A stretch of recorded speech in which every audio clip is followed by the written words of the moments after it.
Assalamualaikum warahmatullahi wabarakatuh. Halo adik-adik semua, perkenalkan nama saya Putri Ramadhani. Saat ini saya menjabat sebagai Ketua OSIS UPT SMA Negeri 7 Wajo, sekaligus sebagai Ketua 2 Musyawarah Kerja Pengurus OSIS Provinsi Sulawesi Selatan. Nah, hari ini tentunya saya tidak sendiri, saya ditemani oleh kakak-kakak yang sangat luar biasa menerima beasiswa Indonesia Maju persiapan S1 luar negeri. Mungkin bisa memperkenalkan diri terlebih dahulu. Baik, perkenalkan nama saya Siti Nurhajari Slamidikansi dari kelas 12 IPA khusus. Oke, dari kelas 12 IPA khusus. Aduh, ngeri-ngeri sedap nih. Dari kelasnya saja sudah khusus. Nah, baru-baru ini dia menerima beasiswa Indonesia Maju persiapan tuh luar negeri nih. Mungkin bisa diungkapkan nih apa sih motivasinya untuk memperjuangkan beasiswa ini dan menerima beasiswa ini, oke? Jadi pertama, kalau kita bicara tentang motivasi itu, menurut saya dari keluarga ya.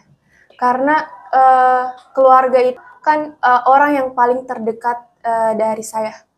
Yang pertama itu adalah sepupu saya, merupakan lulusan dari Asian Pacific dari Jepang. Luar biasa. Dia sudah lulus dari sana, dan itu pas saya masih SMP.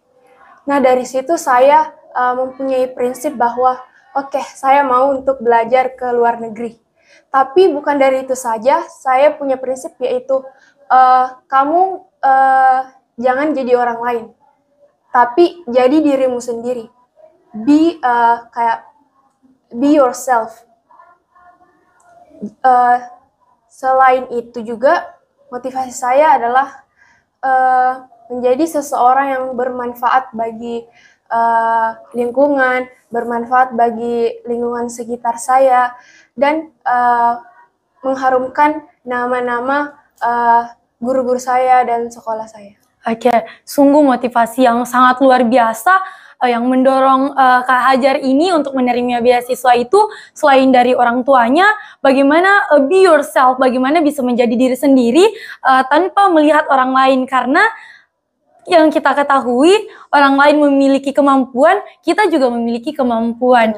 Oke, motivasi. Nah, siapa tahu nih ada adik-adik dari SMA Negeri 7 Wajo ataupun mungkin dari bukan siswa dari UPT SMA Negeri 7 Wajo yang juga mau menerima beasiswa itu. Mungkin bisa disebutkan nih atau dijelaskan apa saja sih persyaratan untuk menerima beasiswa itu? Sebelum saya bahas persyaratan, mungkin saya ingin menyarankan dulu kepada teman-teman yang ingin mendaftar beasiswa atau beasiswa luar negeri maupun dalam negeri, kalian itu harus ikut dalam semua kegiatan. Coba aja semua kegiatan yang mungkin kalian tahu. Akademik, non-akademik, itu adalah experience yang sangat-sangat berharga untuk kalian. Tapi dari kegiatan itu bukan hanya juara yang kalian dapat, tetapi juga kalian belajar, mengambil, memetik experience apa yang kalian bisa dapat. Itu sebenarnya poin penting dalam esai yang kalian akan bikin nanti. Karena kalau misalnya di persyaratan beasiswa luar negeri itu kalian harus membuat esai yang mempertanyakan motivasi kamu apa, experience kamu dulu itu apa, gitu. Jadi experience itu sangat-sangat penting menurut saya. Oke, itu tadi mungkin persyaratan dan sedikit dijelaskan. Mungkin itu adalah sedikit perjalanan dan kisah untuk mendapatkan beasiswa ini. Nah, udah dijelaskan nih persyaratan. Nah, progres apa saja sih yang telah dilewati dan mungkin setelah menerima beasiswa ini? Sejak Juli tahun 2022 itu saya diinformasikan bahwa saya menerima beasiswa persiapan S1 luar negeri nih. Beasiswa persiapan ini itu menginclude saya di cover oleh Kementerian Pendidikan dalam pendaftaran S1 luar negeri. Jadi saya itu dibiayai kursus IELTS, yaitu kursus tes bahasa Inggris yang berskala internasional tentunya, dan talent camp itu kayak cara bagaimana untuk bersosialisasi, cara berorganisasi dan sebagai pemimpin yang baik. Dan juga ada programnya yaitu proyek sosial. Proyek sosial ini adalah kegiatan yang dimana saya ini memberikan manfaat bagi lingkungan sekitar saya. Jadi proyek sosial saya ini saya lakukan di Wajo, ya, tentunya di lingkungan sekitar saya, yaitu EcoBrick. EcoBrick ini adalah pengolahan sampah yang dimana sampah ini ditumpuk ke dalam di recycle dan sampahnya itu dimasukkan ke dalam botol. Jadi kayak sampah itu nanti terbentuk kayak bata, pengganti bata. Jadi kamu bisa mungkin bikin kursi, meja dari bata itu. Sejak November lalu itu proyek saya alhamdulillah lancar dan juga dibantu oleh OSIS. Alhamdulillah kita itu bikin 8 kursi ya. 8 kursi untuk di RTH atau ruang terbuka hijau yang ada di Kabupaten Wajo. Oke, tentunya inovasi yang dikeluarkan ini sangat luar biasa. Mengapa? Karena ia kembali mengembangkan kabupatennya sendiri. Bagaimana juga yang dikatakan tadi, EcoBrick di RTH itu sudah sangat berfungsi untuk masyarakat di sana. Nah, berbicara tentang beasiswa S1 luar negeri, tentunya ini didapatkan, tentunya butuh tantangan, tentunya ada tantangan. Jadi mungkin bisa nih dijelaskan apa sih tantangan yang dijalani untuk mendapatkan beasiswa ini dan mungkin harapan ke depannya.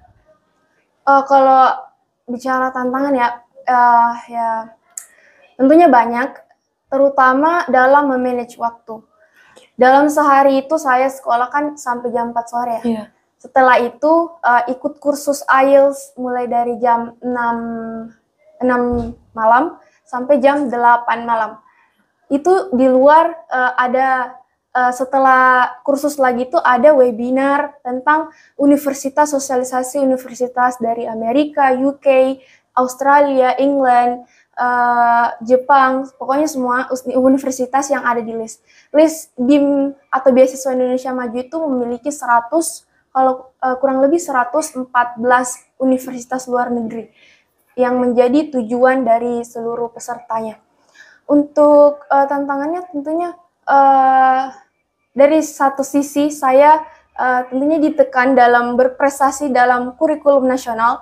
Di sisi lain juga saya harus berprestasi di kurikulum internasional, yaitu saya harus memiliki nilai yang bagus dalam tes IELTS saya, dan tentu PR-PR dan tugas-tugas di sekolah juga menjadi pressure untuk saya begitu. Jadi kalau misalnya mental mungkin ya, mental adalah mungkin salah satu yang harus di-develop untuk diri sendiri untuk menjadi maksudnya dalam menjalani kegiatan saya dalam sehari-hari. Untuk harapannya, saya berharap seluruh orang yang melihat saya atau orang yang tahu saya penerima persiapan S1 luar negeri ini menjadi motivasi bagi dia untuk menjadi yang lebih terbaik dari saya gitu. Oke, jadi Kak Hajar ini adalah ya orang yang sangat luar biasa. Dia tidak ingin berada di atas, tapi bagaimana juga orang lain yang bisa melihat dia bisa jauh lebih di atas dia. Sangat luar biasa sekali. Mungkin terakhir dari bincang-bincang kita hari ini, pesan apa nih mungkin untuk adik-adik di SMA Negeri 7 Wajo? Pesan saya itu mungkin jangan membuang-buang waktu kalian dengan kegiatan yang enggak memberikan kalian manfaat tentunya. Dan juga percaya bahwa impian kalian itu pasti akan tercapai. Mungkin itu adalah hal yang impossible, tapi impossible can be possible, you know. Oke. Kata-kata yang kembali sangat-sangat luar biasa. Banyak orang yang mengatakan kemarin adalah sejarah, hari ini adalah tujuan, dan esok adalah rahasia. Raih semua tujuanmu hari ini karena masih banyak tantangan yang menunggumu ke depan. Oke, mungkin itu bincang-bincang kita hari ini. Terima kasih untuk pengalaman yang luar biasa. Semoga kami siswa dari SMA Negeri 7 Wajo bisa mengikuti jejak kakak ke depannya. Oke, untuk adik-adik dan teman-teman di SMA Negeri 7 Wajo, semoga sukses dan bisa membawa nama baik SMA Negeri 7 Wajo ke depannya. See you. Wassalamualaikum warahmatullahi wabarakatuh.